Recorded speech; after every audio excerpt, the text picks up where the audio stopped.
Hello, good evening. How are we doing today? It's such a fantastic Saturday. You're very much welcome. I welcome you all to the Startup Compliance series, and I know it's going to be such an amazing time. I can see a lot of people joining in already. This is really, really good. You're welcome. You're welcome. You're welcome. Please say hi, say hello in the comment section. You're welcome. Good evening, everybody. I'm super excited. I think it's a fantastic opportunity we get again. This is the third edition of the Startup Compliance series, and today is going to be very interesting. We already have our guests in the room, and I just want to welcome you all. You're welcome. You're welcome. You're welcome. Like I say, I always say this every time we have to gather or meet. I say you could be anywhere else. You could be at an Owambe, you could be at a meeting, but you actually decided to be here this evening. So thank you very, very much. I see Oluwatoni Bamisai, you're welcome. Polo Konji, you're welcome, sir. I celebrate you. Good evening. I hope you're having a very pleasant evening. It'll be great to share this link with everyone. So we are streaming live on LinkedIn and also on YouTube. And so whatever is convenient for you, you can always catch us on any of those social media platforms. So I welcome you once again to the Startup Compliance series, and I am privileged to be the host for this particular very interesting session. We are going to be addressing a very interesting topic, which is understanding the corporate governance and compliance landscape for startups. And it's been very interesting. It's been an interesting year. 2022 was a year where we saw massive growth and massive rise of startups across the continent of Africa and beyond. And this actually led to also a lot of concerns from a lot of VCs. And we're going to be talking about some of these very interesting things. But before I do that, I think I just want to celebrate everyone. I see Tony Atambi, you're welcome. Thank you very much, sir, for being here.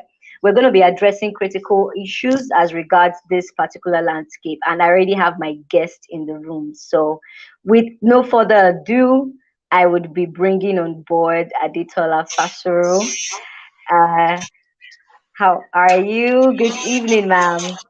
Good evening, Rosman. Thank you for having me. Good evening, everyone. Thank you. Thank you. So good being here.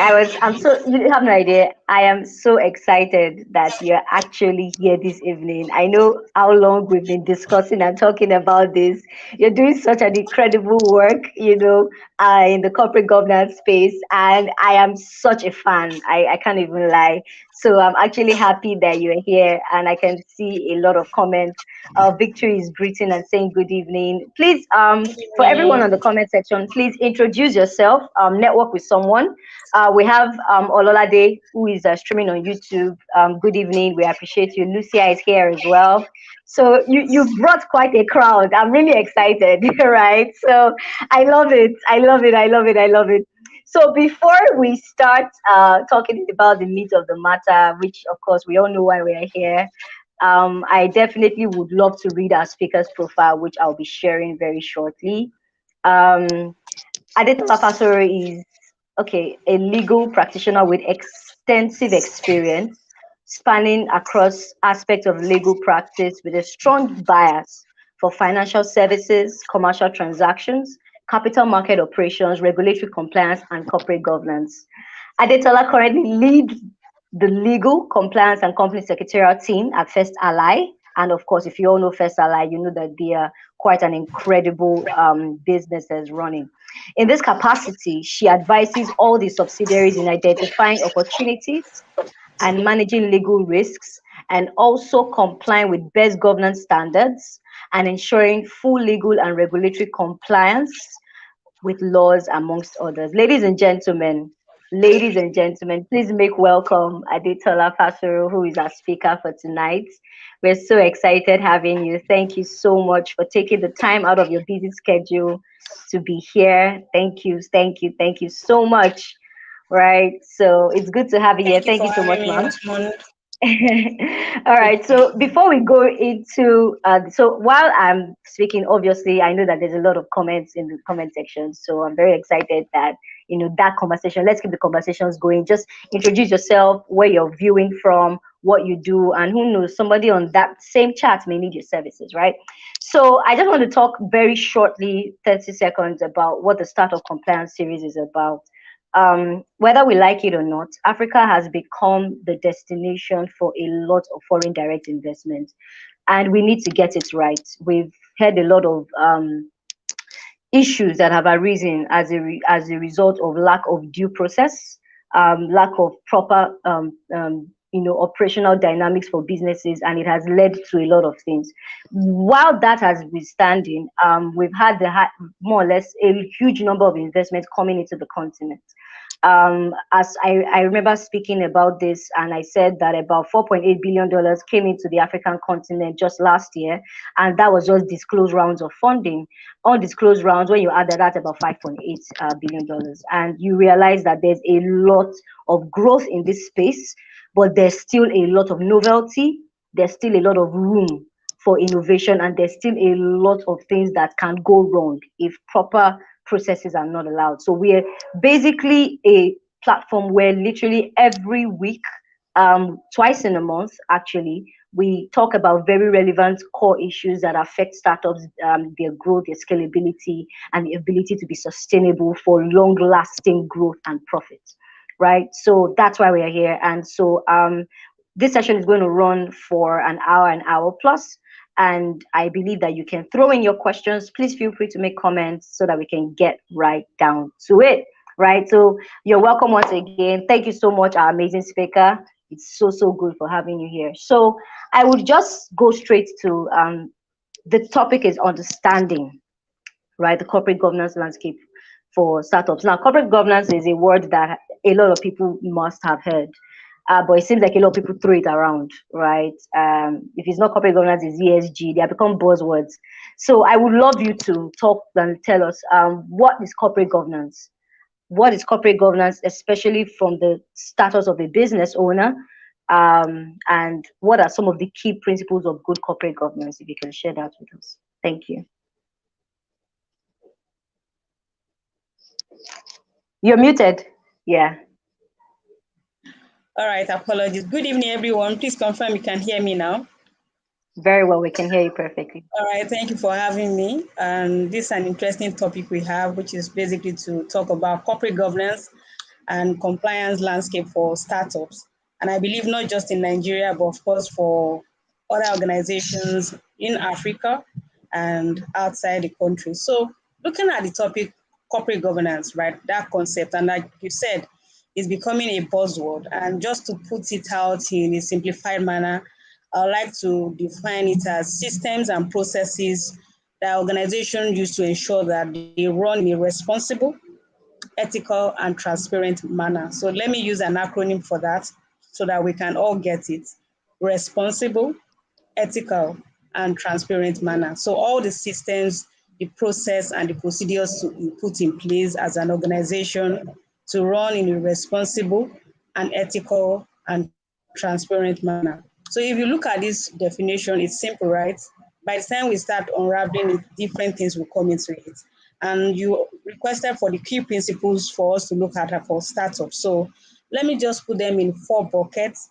And number one for me is from that definition I talked about will be transparency.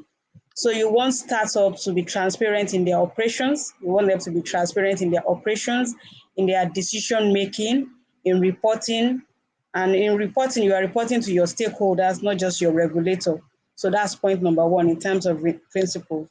The second point will be ethical behavior. So startups typically will want to promote and uphold ethical behavior, things around fairness, integrity, accountability. You have your code of conduct in place that typically outlines acceptable behavior for all your stakeholders, your directors, your employees, and of course the counterparties or third-party service providers that you deal with. So that's point number two in terms of principle. The third point will be around your stakeholder engagement. So how you engage your stakeholders, including your investors, right, your shareholders, your customers, your employees, and of course your regulators. So to understand their needs and their perspectives. So that's point number three. Like I said, the first will be transparency. The second will be around ethical behavior, and the third will be around stakeholder engagement. Now, under the stakeholder engagement, you can now broaden it down and start looking at maybe your shareholders, right, an investor, your board of directors in terms of the governance structure that you have in place for your organization. Then you start talking about things around risk management and continuous improvement for your organization. So basically, in summary, good corporate governance is very essential for startup. And like I said, a simple definition for it will be systems and process that you put in place to ensure that your organization run in a responsible, ethical, and transparent manner. Amazing, amazing. Thank you so much. I think that's really, really incredible. It because you've talked about those pillars, right? And no matter what kind of organization you run, you definitely have to be transparent. You definitely have to have a system of communication within your startup. The ecosystem of corporate governance in itself is such that it's multi-layered. It's not just the company or the startup to its clients or its customers. There are systems that carry that structure. There's a board that oversees that structure. That's for startups that even have advisory boards. But you've actually hit the nail on the head, because those are more or less the key things that actually qualify what corporate governance is in itself. So I want to ask a follow-up question to that. For a startup that they're like, we are okay. So startups are different basically in four stages. So some are in ideation, some are trying to validate their MVP, some are their expansion stage, and some are trying to scale and all that. At what stage does corporate governance become important to start being considered by a startup? At what stage? Of course, it can be cliche to say immediately, but I want, based on your experience, at what stage does it become critical for a startup? Because some have not yet launched their product, some are still in their beta testing and the like. So at what stage does it become really important? Again, I think you've answered the question. Okay, so not to sound cliche, the advice is to start from day zero, not even day one now. So my response would be start from day zero.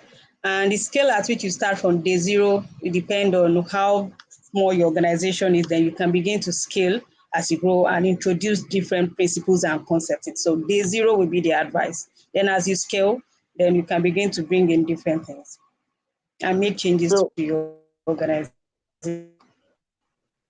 okay, okay. So I think my follow-up question will be: what are some of the structures and models that this startup should have?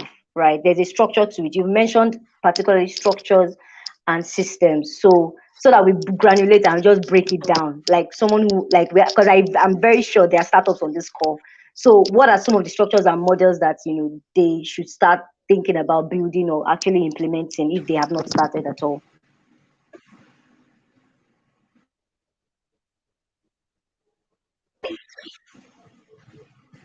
Sorry, I missed that, Rosemont. Can you take that again? Okay, so I said my next question is going to be: you've mentioned the word structures, systems, and models, right? So, what exactly are those structures, systems, and models that this startup should start, paying attention to at that stage zero up to expansion that you mentioned earlier? All right. So at day zero, I think what you can start looking at will be around your governance. You want to start looking at, okay, who are the people I want to have on my board?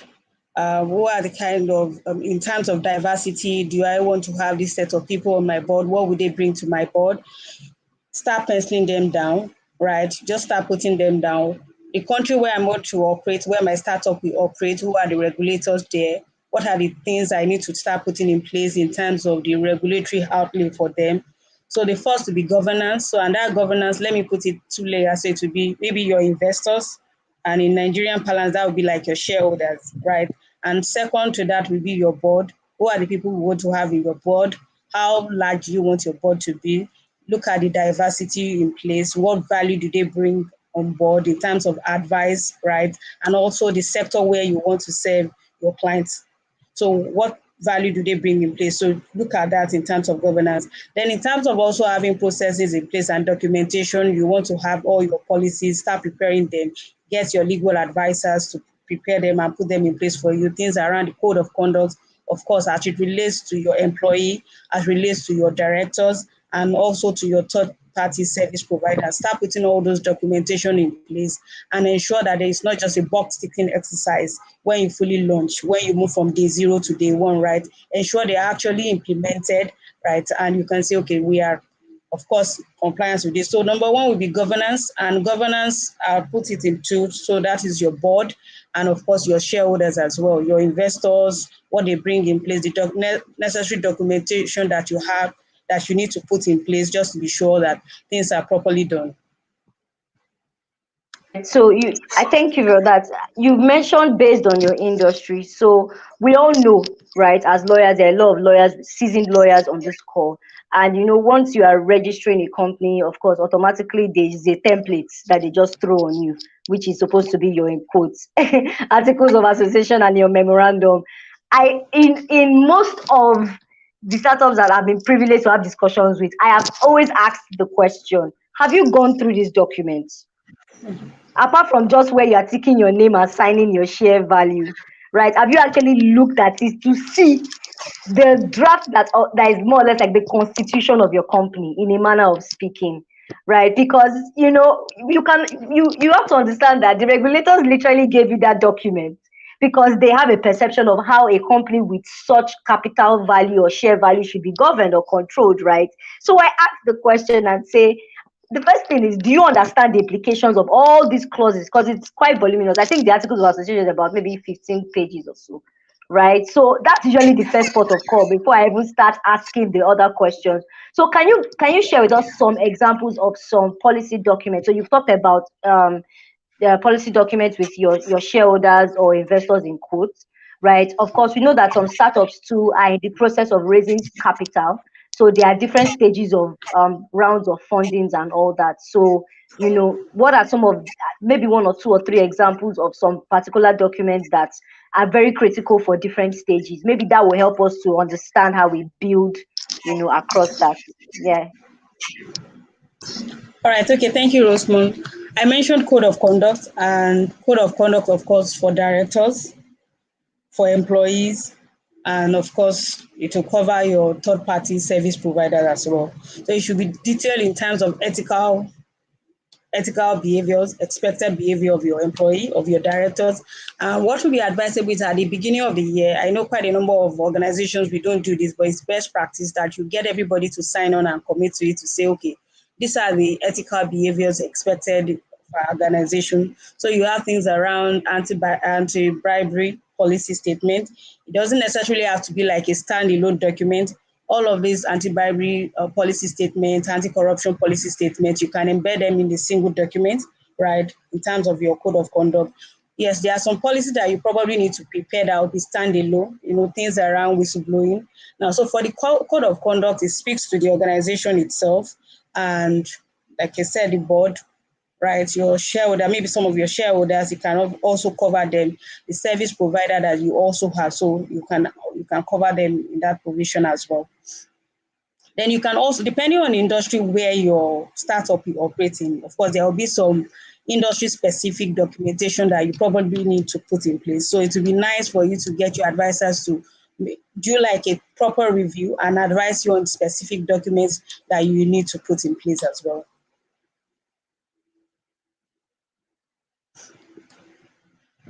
I agree, because the kind of documents that may be applicable for, let's just assume, a fintech startup may be completely different for one that is in e-commerce, right? But there are some that are just generic and very basic. You've mentioned your third party agreement, you've talked about that. So I want to throw this out there because, literally we are in the startup space. And you have a lot of these startups tell you that, look, we don't think it's necessary for us to even have a board at this time. What are your thoughts about that?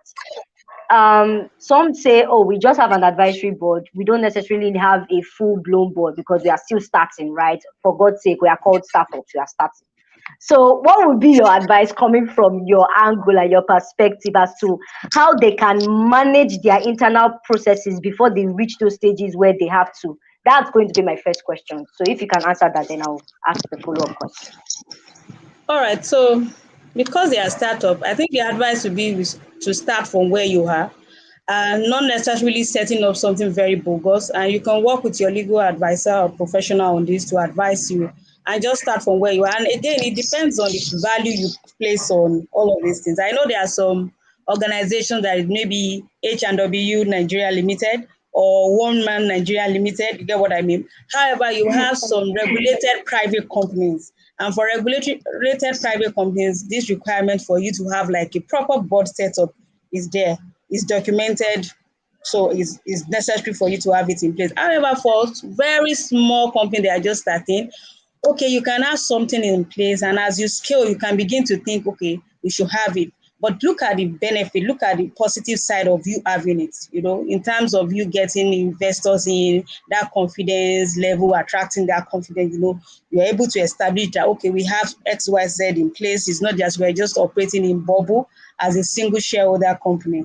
But if you're just starting and maybe cost a concern of you getting personnel is also something of concern, you can just start from where you are, and with the right professionals in place that can advise you, like legal practitioners that can advise you, startup advisors that can put you, hold your hand and put you in line as to what you need to do to move from A to B to Z and D, then you can begin to scale as you move and bring in more people and structure into your business. I love what you mentioned. You talked about investor confidence, because no investor literally wants to hear we are just starting, we don't have anything, right? They want to be sure that you have things in place, right? So I would love to add, and please, everyone that is on the comments, please put your thoughts as well, because I'll be highlighting them as the conversation is going on, because it's more or less like a conversation, right? It's the investor confidence is very important. We all know what happened to the crash of the FTX in 2020. We all know what happened to Frank in 2020, sorry, 2022, not 2020, right? There was a lot of falsification of a lot of records, right? So as much as we understand that we are just starting, we need to emphasize that documentation and due diligence is just something that you cannot avoid. So, for example, now you've mentioned the fact that there may not be in quotes a law that binds startups, but there are templates, there are samples, there are lots of documents that you can get. We particularly know that for the public sector, and for some very regulated private sectors, there is the Nigerian Code of Corporate Governance 2018 that is more or less like an advisory policy document that talks about, how stakeholder relationships should be managed, right? That's like a template, but whether it would say for a startup or not, that shows you that that's a space that you can actually get a lot of wisdom and intelligence and of course knowledge in. So my next question before we move to the next segment is, there are corporate counsel on this call. There are lawyers that are working in those startups, and there are lawyers that work outside the startups as advisors, right? So I know that you are a compliance officer, in a company. So what are the kinds of perspectives that these two sets of people should have, those inside those organizations, right, and those outside? And this is a question that is primarily targeted to the lawyers who have to ensure corporate governance and compliance processes for their startups or for their clients, as the case may be. So my question basically is, what are some of the corporate governance perspectives that these lawyers that are both within and outside these organizations, what should they start paying attention to? All right. So for lawyers that are in-house, or maybe for lawyers that are advising startups, I think what they should start looking at in terms of corporate governance and compliance itself is, number one, look at process and procedure that you have in place, and look at best practices and maybe the enabling law, depending on the industry or the sector where you play in, and do like an internal assessment yourself and see, okay, where do we stand? I know the principle you mentioned NCCG, and what we have there is typically for you to apply and explain, And explain. because some of it is not mandatory, right? So maybe it's just to do an internal assessment and see, okay, where are we in terms of compliance with these requirements as it relates to this principle of corporate governance, right? And begin to develop like a remediation plan for your organization and see, okay, how can we move from this point A to point B? That's number one. Number two will be continuous improvement. Like, it's not something you can say, okay, we are there. You have to regularly review and assess the practices you have in place, and of course, make improvements where needed. And the improvement that you're making is to ensure that you align with best practices and, of course, the evolving regulatory requirements we have in our country, or in any country where your organization is. domain. So you have to take that into consideration as well. So continuous improvement, look at the processes that you have in place. Stakeholder engagement is also very important. Your investors, your customers, your employee that you have in place, and of course your regulator, just to understand their needs and perspective as well, and to ensure that all the interests they are properly taken into consideration in your decision making, and of course in the improvement plans that you have for your organization as it relates to compliance and corporate governance. Okay, thank you. So, what are some best? So, I know that it looks like we are asking very similar questions, but in terms of specifics now, can you maybe based on your experience, as a compliance, legal compliance officer with a company and all, what are some best practices that you've implemented? Maybe if you could cite some examples or that you've literally taken upon yourself to do as a compliance officer within your organization that you know that startups should also do as well or can find very useful to start doing? Okay, so in terms of best practices, number one is to have a clear governance structure. So that governance structure will typically highlight the roles and responsibilities of the board, if you have one, your Mm. management, and of course the stakeholders. So that structure that you have in place should ensure accountability, transparency, and of course, effective decision making. So that's very important. Establish a clear governance structure. So number two is to also encourage the board independence. So if you have a board, right, it's advisable that you have a mix of executive and non-executive. And also part of your non-executive director, try as much as possible to bring some mix of independent directors into it so that you are sure that at every given time your board acts in the best interest of the company and the stakeholders. So that's point number two. So in terms of point number three, it will be developing code of ethics or different codes or policies for your organization. So if you have like a code of ethics, which some organization cannot even call code of conduct, so you just ensure that the management and employees of that organization they act in an ethical and responsible manner. So it provides the guidelines for ethical decision making, right, and set standards for behavior, acceptable standard for behavior. So that's number three. Have a clear code of ethics or code of conduct in place. Then also promote diversity and inclusion. It's very important. I know it also became like a buzzword. We all talk about diversity and inclusion, but it's very important that you promote it. So have a mix in your board of directors and management team, and that makes you represent a range of perspective, right? Experiences and backgrounds, not just about okay, somebody is from the northern part of the country, somebody is from the eastern part of the country. It's more than that. I think we should look more at perspectives, the experiences they bring to the table, the background. So it will actually help you because you are sure that your organization will be able to take well-rounded approach and well-rounded decision making, right? And of course, in terms of risk management. Now, another best practice to put in place is regularly review and update the governance practices that you have in place. Just do like internal review every now and then, even if it's quarterly, and you can have like annual audits. You can engage an external consultant just to assess your organization and see where you are at and what are the things you need to put in place just to make sure that you are much better. And adherence to regulatory requirements. I know we're still going to talk on compliance, but that's very important. So ensure that your startup complies with relevant legal and regulatory requirements. That's very important. And that, for that one, you have to implement effective compliance management practices. And for effective compliance management practices, the advice on this one would be for you to set the organization to set the tone at the top. And the tone at the top is Mm. not with the chief compliance officer, it's not with the managing director, it's not with the founder, it's actually with the board.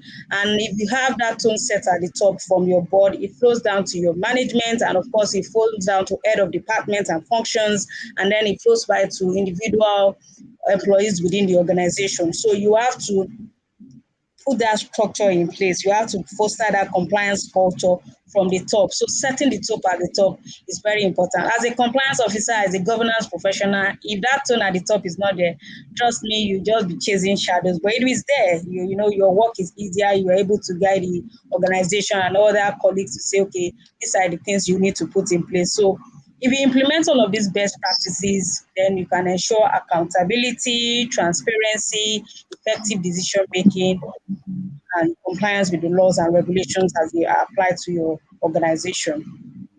No, thank you. I think that's really really interesting because every time we get to, or I get to speak to some of this, a lot of, not a lot but few startups, and they have this concern, which for some reason I understand, but for some other reason I'm like, look, the moment you put yourself out there and launch a product, automatically you've thrown yourself into public domain, whether you are building in secret or building in private or building in public, you have thrown yourself into the public domain. So the rules and the regulations that regulate that domain will apply to you. I always say that. So you have a lot of business owners and a lot of founders that are just very self-absorbed as far as the internal business operational dynamics of their startup goals, but they forget that you are throwing yourself into scrutiny. So typical example is, if you're having a series round discussion with a possible investor, the truth is that these documents you have mentioned are some of the key things that they will ask for, especially if they are serious investors and they are not just giving you free money to just go and have fun, right? Some of these key things they want to know who is on your team. They want to know the share ratio of the people on your team. They want to understand if you have a board. They want to understand the experience, the depth of wisdom, the knowledge of your board. They want to understand your business model, and that may be a financial conversation, but they want to understand what your third party contract, your term sheet signed, investigations that have gone on, right? So it's just very important that it's very very good. Ifeoluwa says, I agree that establishing a compliance framework from day zero is key. It's good for accountability for the business and good discipline to develop for the staff in the organization. Yes, so like you said, you set the tone at the top. It starts from the top, right? It should not be heard that so some of us, we already know some of the news we had in some startups where there were some processes that were not being done, properly within the organization. And if you become a unicorn tomorrow, that is still going to be a dent on your company's past and history. So the best time to start is always now, right? So I love the comments, everyone. Please keep it coming, and I'll be highlighting them, as we go on. So rightfully, we are going into the compliance section. So people think governance and compliance are the same. So I want to know your thoughts on that. Are they the same? And of course, we've explained what governance is, but what's compliance, and do they have any relationship? Are they different, and what's the difference? Wow, I think they are the same. So compliance is basically, you have like set of actions that ensure that your organization, right, all the activities you undertake as an organization, they agree with the laws and regulations that govern your business activity. Look at the keyword there, they govern your business activity. So they are intertwined if you look at it. And for compliance, for me, I try to look at it at level one and level two. Level one is you complying with external rules and regulations, right, that are imposed on your organization as a whole. And that's the bit that I call regulatory compliance. Level two is you complying with the internal policies, your procedures, your systems of controls that are imposed by your organization, right? The systems that you've put in place to assist you in achieving level one compliance. So they actually intertwined if you look at it, because compliance, you have these actions that you've put in place, and you're just trying to ensure that all your activity as an organization, they agree with the laws and regulations that govern your business activity. The key word is governance. And now this governance is from a regulator, most like it's coming from an external party. And now that's where you have regulatory compliance, because it's coming from an external party. Now the level two is what you put in place in your own organization to ensure that you comply, you achieve level one, right? To achieve level one. And that level one again is regulatory compliance. While the level two are the systems, your internal policies, your procedures, your system of controls that you have in place to assist you in achieving level one compliance. So they actually intertwine if you look at it that way. Okay. All right. So this I love how you put it. So there's a level one, right? You are dealing with external, right? And then there's level two, which is internal. So Yeah. can you maybe just give us an example of the kinds of compliance that you see that startups physically have to. Maybe you could pick an industry, or maybe your current industry, and some how the practical examples of that level one and level two, so that we can understand it a little bit better. All right, so for regulatory compliance, again, the way I view it is to put it in five buckets, right? In terms of, and I'm happy that you already mentioned that the specific requirements as relates to compliance, it can vary, and depending on the industry and the type of business. And also, let me mention jurisdiction where you practice. So three variables: your industry, the type of business, and the jurisdiction. So take for example in Nigeria, if you tell me you're in the financial services space, I'll be surprised. Wow, or you want to do something in the financial services space, I'll be surprised, and I will ask you specific, which of the subsector are you looking at? If you tell me financial services, I will ask you, are you looking at the banks? And the banks, are you looking at commercial banks? Are you looking at merchant banks? Are you looking at microfinance banks? Or are you looking at fintechs, right? All of these are regulated by CBN. Or if you're in the capital market space, of course, that means you're a capital market operator. Are you an issuing house? Are you a fund manager? Are you a trustee? And for startup, the licenses that they will typically get in the capital market space, are you a digital sub-broker, right? Or are you a crowdfunding intermediary, a CFI, right? And all of these, they are regulated by the SEC. Or if you're in the pension space, who knows, maybe one of these days we can see one of the startups becoming a PFA or PFC. But Amen. let's wait and see. So if you tell me you're in the pension space, I will ask you, are you a PFA or a PFC? And if you're in the insurance space, life insurer, general insurer, or insurance broker, all these sectors regulated by NICOM. So again, the first is note that the specific requirements as relates to your organization, it can vary, and it depends on your industry, the type of business, and jurisdiction. But the way I look at it in terms of regulatory compliance is to put it in five buckets. And my bucket number one will be corporate compliance requirements, right? So for corporate compliance requirements, I'm looking at everything that has to do with the setup of the organization in terms of incorporation, right? Things around the changes that will be made. Maybe today we are called ABC Limited or ABC Incorporated, right? And tomorrow we want to change it to XYZ. So that's corporate compliance. So maybe we need to make filings with the CAC, the Corporate Affairs Commission, to implement that change, right? So that's corporate compliance. So incorporation, right? Things around your incorporation, things around your shareholding, things around your directors, things around your annual returns as you scale and there's need for you to file that, right? So any changes you're making at all, whether to shareholding, whether to the address, if today you're on the mainland and tomorrow your registered address moved to the highland, you would necessarily need to file a change with the regulator so that your information, right, with the company's registry is up to date. So that's bucket number one, corporate compliance requirements. Now, bucket number two is what I will call the industry specific compliance requirements. Now, recall we mentioned financial services. That is very broad. You have to narrow it down, right? So if you look at financial services, are you in the financial market itself? And the financial market is the one that is regulated by the CBN, or are you in the capital market space, right? Where the capital market space for startups, where that's where you have all this wealth tech, you have a Cowrywise, you have Bamboo, etc. in the market, right?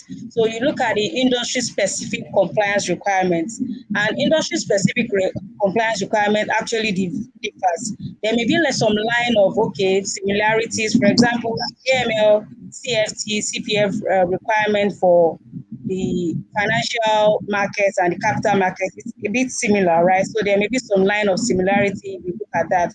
So the second is industry specific compliance requirements as it relates to your industry. And for that industry specific compliance requirements, you need to dig deep. Maybe things that relate to the product or the service that we offer, right? Things that relate to, I mentioned the AML, CFT, CPF. If you're in the financial service space, right, you need to consider that. So bucket number three for me would be things around finance, tax, and data protection related compliance requirements. Right. So your finance, you want to finance and tax, you want to look at your company's income tax, right? Again, you have to look at the threshold. All of this thing, you have to look at the threshold. I'm sure from day zero, some of this may not be applicable to you as a startup.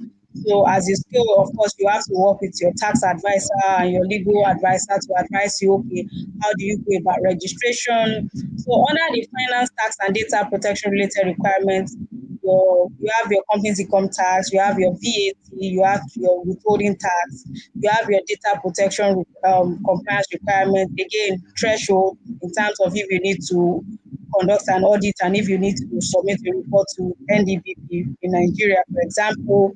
Then you also have things like CRS or FATCA, that's the common reporting standard. So that's your bucket number three. The third bucket would be around HR related compliance requirements. So for HR related requirements, right, I know you'll be working with people, even if it's one person you employ as a startup, you still need to, and there are some things you need to put in place in terms of salary remittance, your payee, pension, and of course, as you scale, right, you now begin to look at your ITF, NSITF, education tax, and the likes. Then the last one will be others, what I call others, and that's where you have things around other licenses and permits you need to put in place, maybe like your signage, right, for your organization, depending on where your organization is stationed, maybe things around advertisements, maybe there are some dues and levies and subscriptions you need to put in place. So how to view it, right, is just to put them in five buckets so you are not overwhelmed and frustrated. Irrespective of the sector or the industry where you start up with, right, you still find these five buckets very useful. And let me just do like a recap of it. Number one is corporate compliance requirements. So it has to do with your incorporation, the corporation of your company, the setup, things around shareholding, things around directorship, necessary changes that need to be made. Then number two is the industry specific compliance requirements. Are there rules and regulations that are specific to your organization, right, by virtue of you operating in a specific industry? Then number three is where I talk about the finance, tax, and data protection related compliance requirements. Then number four would be your HR related compliance requirements, right? Things around employee. Then number five is your omnibus pockets where you have others, things around licenses, permits, dues, levies, and subscriptions. So that's how to just compartmentalize it if you catch it that way.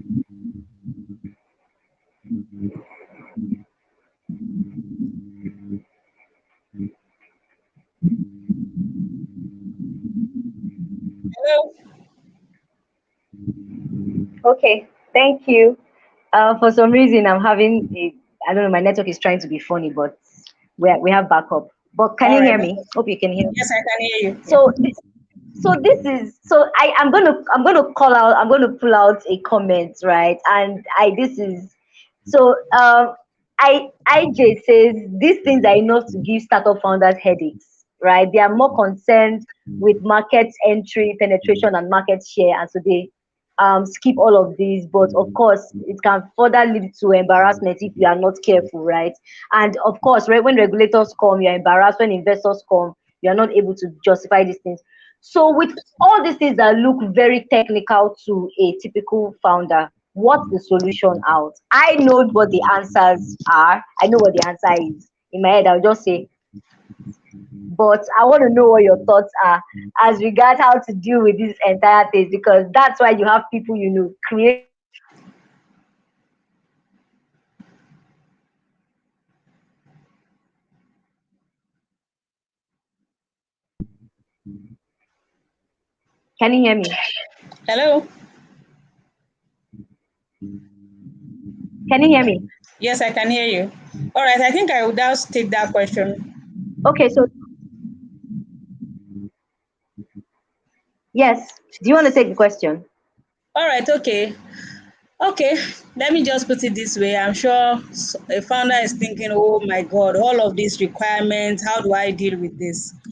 Number one, the first thing I would say, assign that responsibility for compliance and corporate governance. Assign it to someone to handle to you, whether in-house or you outsource it completely. So assign that responsibility.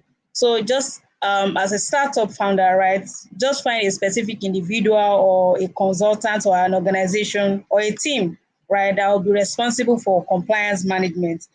But let me backtrack a bit. I think number one is for you to have a culture of compliance. Have that, set that tone at the top. It's very important. But number two, like I said, is to assign responsibility. So assign a specific individual or team to be responsible for compliance management, and that's why you need consultants. That's why you need legal advisors. You need tax practitioners to guide you, to hold your hand. So once you have someone that is responsible, whether an in-house person or an external consultant, what they will typically do is to develop a program for you, whether for your corporate governance or for your compliance. They will develop something that is called a compliance program. So it will be like a written document, right? It will basically outline everything that you need to do, the steps that you need to take in terms of having policies, procedures, and controls in place. And when they develop this, it's not something that you just keep on your desk, right? It needs to be reviewed and updated regularly to ensure that it's relevant and effective. But let me backtrack to point number one. That tone at the top is important because you're trying to build not just investors' confidence, but of course the market confidence as well, right? So foster that culture of compliance, promote it, emphasize it, live the dream, right? Then assign that responsibility and develop a program to help you with implementation. And as you move along, as you assign responsibility, as you assign people with that task, ensure that they are equipped, right? They are equipped, they are trained properly, right? And you also move along the line of training your broad employee, not just the compliance or the legal or the corporate governance department alone. And also ensure that you conduct regular risk assessment just to see, okay, where are we at today? Where do we need to be? How do we mitigate all these risks that we have in place? Then develop, of course, a reporting system where, of course, your employees can flag, okay, these are the things we don't have in place. A recap will be have a culture of compliance, assign that responsibility, hire people, the best, and look for them in the markets. And if you have someone that is willing, of course, people can be trained. I believe people can be trained. I believe in training people, passing down knowledge, right? So ensure that they are trained properly to do the job. And when they are trained properly to do the job, you can develop a program for you, the necessary program, whether for best corporate governance practice or for compliance program itself.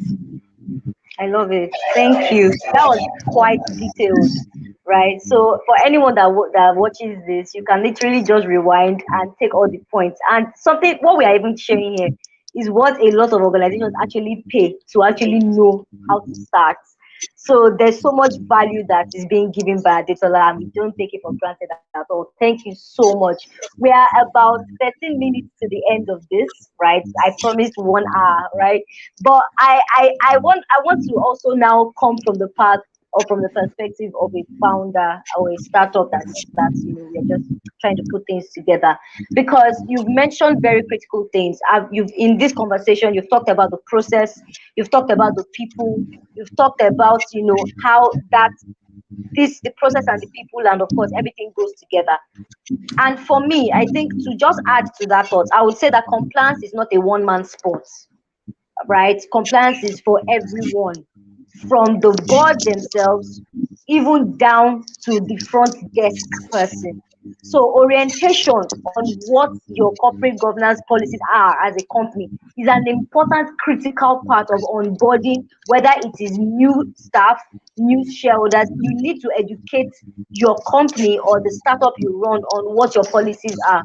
So Yeah. it is not a one-on-one exchange between the internal counsel and the CEO or the CFO, or just going to attend the board. Everybody needs to know what runs this company, what's the document that literally guides this company, right? So I love that. And please, I see that some of us have questions. Um, and I love the question that was asked, that is being asked by Busayo. Busayo asked this question, so I'm going to highlight it, and I think it's a very interesting question. It says, quick question. Research shows that ESG and sustainability issues are major yardsticks and determinants for investors to invest in startups. How would you advise startups to navigate through this? So for those that don't know, ESG is environmental, sustainability, and governance.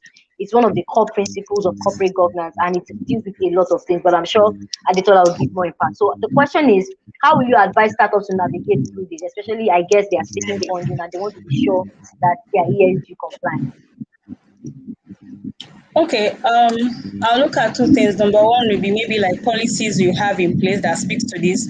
But beyond having it in white and black alone, look at the products or services that you have in place, that you have something you have to offer, and get your team to look at the ESG teams, right? Topical ideas around it, and how you can implement those teams around the program that you have in terms of your products or services, what you have to offer.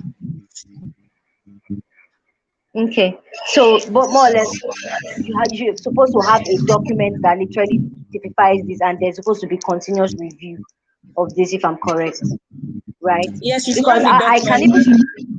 Mhm. Yes, you should have the document in place. But I said beyond the black and white, just documenting. In Nigeria, we like documenting a lot. We have all sorts of policies in place. I'm just saying, look at the product and services, what you offer, right? Your organization, look at the structure and say, okay, what are some of the things we can do beyond just having it in place? Nice to have. We have this documented somewhere. So how can we even move from paper to doing, right? So work with your team to say, okay, so what are the things we can do to demonstrate, right, that we are aligned with all of these things. Exactly. And I would even love to share maybe an example. So there are certain times where you have some. So for example, I recall there was a particular brand, a clothing brand. I don't think it's H&M if I recall. I don't remember, but there was a particular brand that literally announced that they will not source cotton. That's cotton for making of shirts from companies, organizations where child labor is involved. That's an ESG issue because now you're talking about the governance of how you sustainably produce your product, especially if you are a startup and you're in the manufacturing sector, you're a business and in the manufacturing sector. So there are some particular clothing brands that literally announced and stated that we are not going to get cotton from organizations where we do not have valid proof that their cotton or their raw resources were sustainably sourced, right? That's a big example. A smaller example is where you have these startups that are trying to pitch for investment and all that. And the typical question that a an investor who is very, very keen on ESG and sustainability will ask you, which of these aspects of your business model typically tied to some of the sustainable development goals? Right? We know that there are about 17 of them. Climate action, right? You have education, you have a lot of things. So being able to actually, what's the word? Not just brand, but actually, understand that your company falls within these categories and are actually showing what they are doing in those aspects are one of the ways that startups can navigate through justifying that their ESG and their sustainability, their ESG compliance really, right? Because ESG is like it's just beyond the governance of your organization. It deals to how you manage your employees. It deals to how employees are even are taken care of. Your relationship with the environment, depending on your sector. How do you relate to the environment? How do you relate with other people in your industry? What your governance processes are like. So there are just so many aspects to it, even to how you use data, right? How you use data, how you are able to comply with data and all that. Those are even governance issues that ESG matters can even come under. And of course, gender balance. Sorry. Can you hear me? For some reason. Yes. Okay. I hope I'm audible now. Yes, you are. All right. Okay. All right. So let's wrap this up. Do we have questions in the comment or do we have comments? I want to ask the last question, so that we can move to closing thoughts and all that. Right. You've really really done a lot of justice just speaking to the meat of these issues. We can of course not address everything in an hour. And like what Amadetola said, it is important that you get governance practitioners, startup consultants, lawyers who have a good understanding of this space to guide you. So my last question before we have comments from viewers and all is how can startups ensure continuous improvement? So we are not talking about after you have the policies, after you have the documents, how do you ensure continuous improvement? How do you institutionalize, a continuous improvement in your corporate governance and compliance processes at the startup? So that will be my final question. All right. Thank you, Rosman. 5 points on this. Number one would be regular review and evaluation. So you have to regularly review and evaluate the effectiveness of the program that you have in place. both for governance and of course compliance processes. And you have to make changes as needed. So it's not just something that okay, we've reviewed today and we need to change A, B, C, D, but we're leaving it. So you have to review and evaluate and make changes as needed. So this review and evaluation, they can be your regular internal audits, your risk assessment, and of course your assessment of your regulatory compliance. So number one would be around review and evaluation. Number two would be for startups to encourage transparency and open communication. So you have to encourage it throughout the organization so that people can come up and speak up, right? Particularly in relation to governance and compliance processes. So if you encourage transparency and open communication, what this will do for you is that you're able to identify and address issues before they even become major problems. So while they are still small, you can really just nip them in the bud very quickly. So point number three will be to empower your employee. So empower them to be able to identify and report any governance or compliance issue, right? They can just flag it. And of course, you have to provide them with the relevant resources they need to do so effectively. So if you need to have like some portal in place or a way where they can send in their questions or requests for clarification, just put that in place. Then number four will be to encourage continuous learning.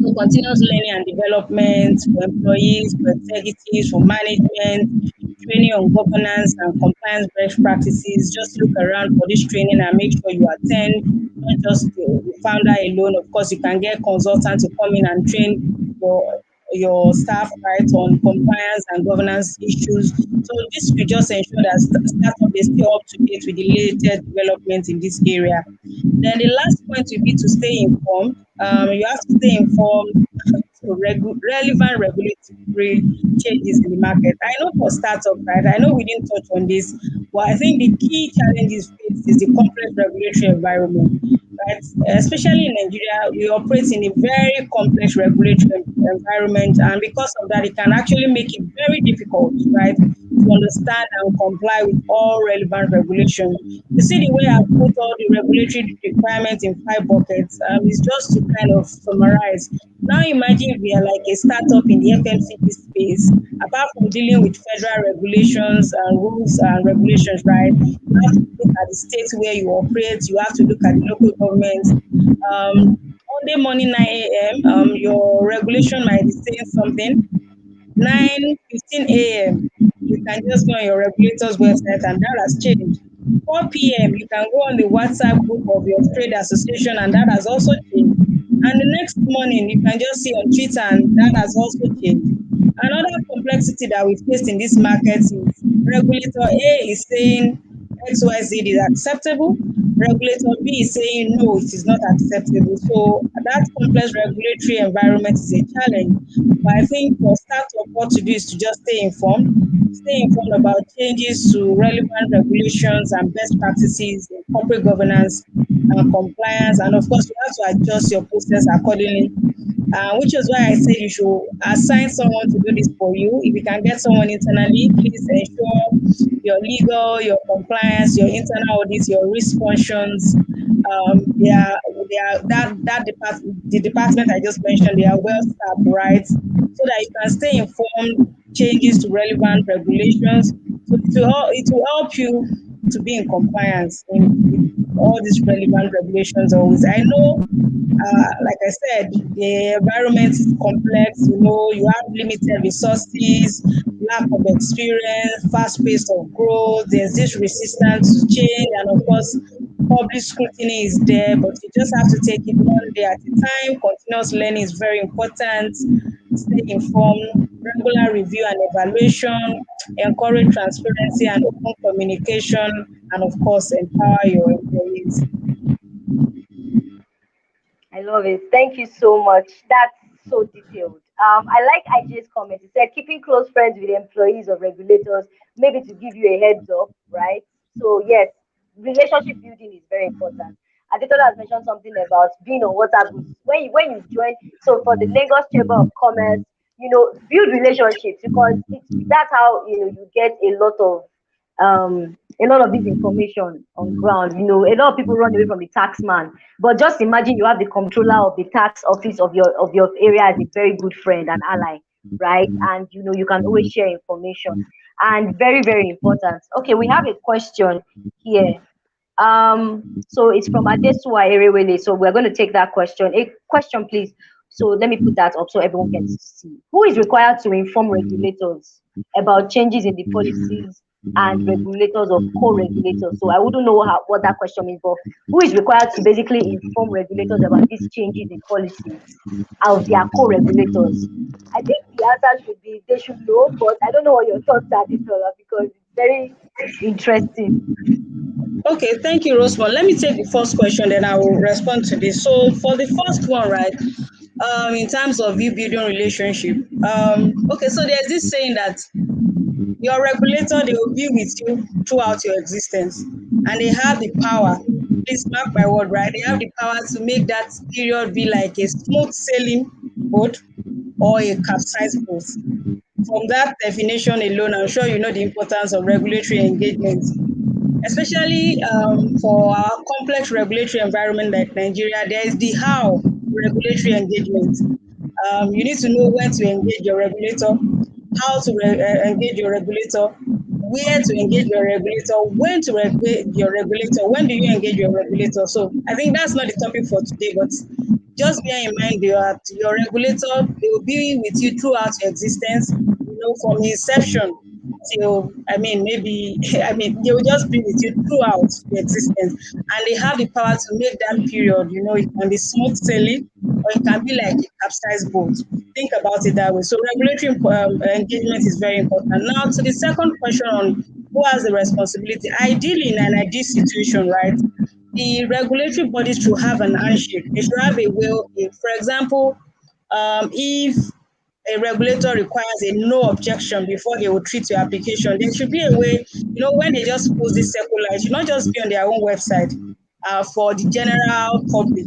There should be a way for them to send this circular, right, to the other ministry or department or agency. However, that is not being done. My advice would be that you write to them, apart from engaging, going to their office, you write to the two regulators to say, okay, you have changed this, but it appears you are yet to. Don't be confrontational about it. Emotional intelligence and tact very important. Don't be confrontational about it. So just engage and let them know that okay, this has changed, but it appears that they've not communicated this to Ministry XYZ, and you are by this your cover letter attaching the relevant regulation or the relevant circular to that effect for their necessary action.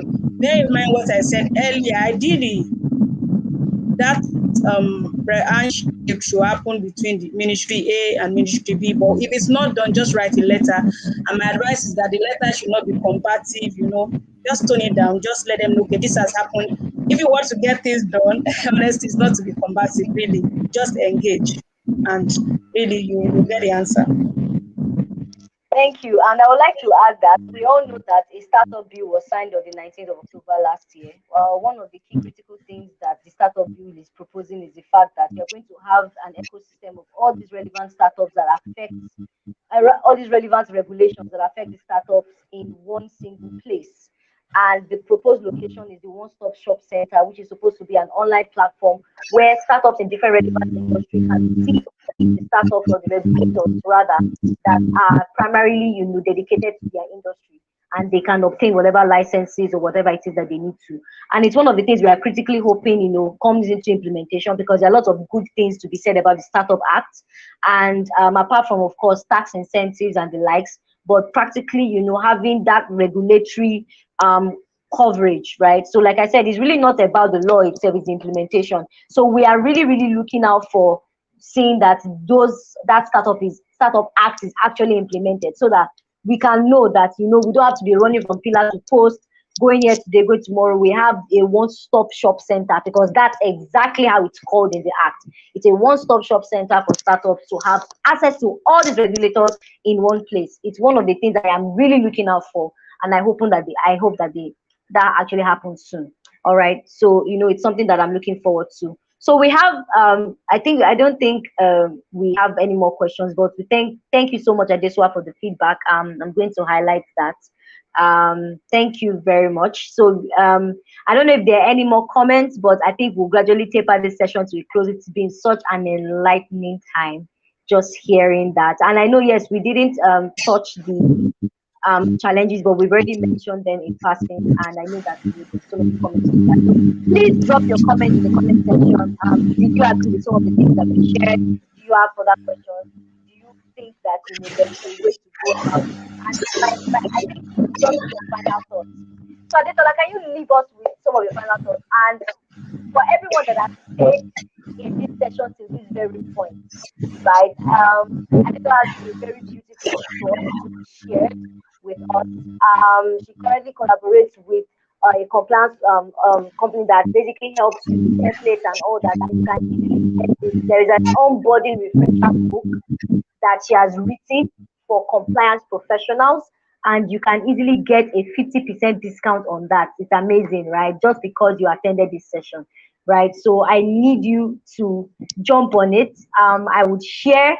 It's not for everybody, it's for the people that joined to this very point. So if you are on this call at this time, you are really, really privileged. So I'm going to give you the code, and I'm just going to say it here. It's Startup Series. I'm going to share the website and the link with everyone. So make sure that you get yours. It's a very beautiful book that was written by Adetola, just breaking down the entire ecosystem of the world of a compliance professional. And so if you are looking forward towards getting into the compliance getting into a compliance career, or you're trying to build something, or you're already a compliance professional but you want to be able to do better, right, for your clients, that's a resource you should have.